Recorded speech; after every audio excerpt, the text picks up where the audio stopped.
And voila, the 4 pots. The FIFA World Cup will be starting in June 2026. This year, the format will be different. 48 teams up from 32, 12 groups up from 8, and if your team has qualified, what teams can you expect to face? To answer these questions, we need to predict what 48 teams are going to qualify, then put them into 4 pots. And as you probably know, in December 2025, FIFA will hold a draw, and one team from each of the 4 pots will be selected to make up a group. So, who is going to the World Cup? At the time of recording, 13 teams have already qualified. By the way, I will try to keep an updated list of the 4 pots as results come in, and you can see them by clicking on the video description. Here we go. Each region or confederation is allocated a certain number of spots. South America gets 6 spots. They only have 2 games left to complete their round-robin qualification. Argentina, Ecuador, and Brazil are through, and it looks like Uruguay, Paraguay, and Colombia are going through as well. Shout out to Ecuador, who finished second in a very tough group. Asia gets 8 spots. Iran, Uzbekistan, South Korea, Jordan, Japan, and Australia have already qualified. There's going to be another round robin to determine the last 2 spots, and I'm going to say Qatar and Saudi Arabia make it through. New Zealand has secured the 1 Oceana berth. Africa gets 9 spots, and they are about halfway through their qualification. The winner of each group makes it through. I'm going to say Egypt stays as leader in Group A, Senegal passes Congo in Group B. I'm shocked by Group C. The last time I saw Nigeria, they looked really good, and I thought they would easily qualify, but South Africa is dominating. So with 4 games to go, I have to give it to South Africa. Well done, gentlemen. I'm going to say Cameroon edges out Cape Verde in Group D. Morocco dominates Group E, Ivory Coast survives Group F, and Algeria, Tunisia, and Ghana retain their groups. Moving to CONCACAF, Canada, Mexico, and the United States qualify as host nations. The other countries are about to start the last qualification round. I'm going to say Panama in Group A and Costa Rica in Group C advance.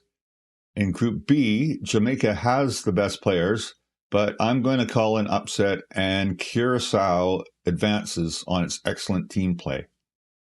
That leaves the toughest region, Europe. The top team in each group goes to the World Cup. They haven't played any games yet, but I'm going to say Germany in Group A, Sweden in Group B, Denmark in Group C, France, Spain, and Portugal. The next groups have started their qualification. I'm going to say Netherlands in Group G. Group A is a coin flip. I'll go with Bosnia and Herzegovina. Group I is another head-scratcher. Norway has won all its games, and they have Erling Haaland. But can Italy really miss another World Cup? Italy will have to beat Norway to have a chance. But if it comes to goal difference, Norway will probably have the advantage. So it breaks my heart, but I'm going to call Norway to advance. In Group J, I'm picking Belgium to come back. England takes Group K, and Croatia edges out the Czech Republic. There is a playoff second round to determine the last 4 European teams. I'll say Italy, Switzerland, the Ukraine, and Turkey advance. So Italy makes it after all. The last 2 World Cup spots will be decided by a playoff round between the top teams that didn't qualify. South America gets 1 team, I'll say Venezuela. North America gets 2 teams, I'll say Jamaica and Honduras. Asia, Iraq. Oceana, New Caledonia, and Africa, I'm picking Cape Verde. They are sorted by their FIFA ranking. Then the top 2 teams, Venezuela and Iraq, are put into the finals. The other teams have to play an elimination game. I'll say Honduras beats New Caledonia. Then in the final, Iraq beats Honduras to advance. In the other bracket, Cape Verde beats Jamaica, then edges out Venezuela to advance.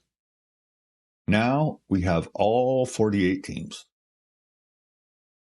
First, in pot 4, we put the 4 winners of the European playoffs: Italy, Switzerland, the Ukraine, and Turkey. Then the winners of the Inter-Confederation Playoffs, Iraq and Cape Verde. We put the host countries, Mexico, Canada, and the US in pot 1, which is a huge advantage. Then we order the rest of the teams based on their FIFA rankings. The first 9 complete pot 1, the next 12 are pot 2, the next 12 are pot 3, and the remaining 6 complete pot 4. And voila, the 4 pots.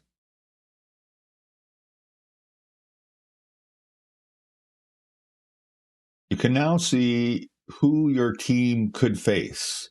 Remember, there can only be a maximum of 2 European teams per group, and only 1 team per group for each of the other confederations: Asia, Africa, North America, South America, and Oceana.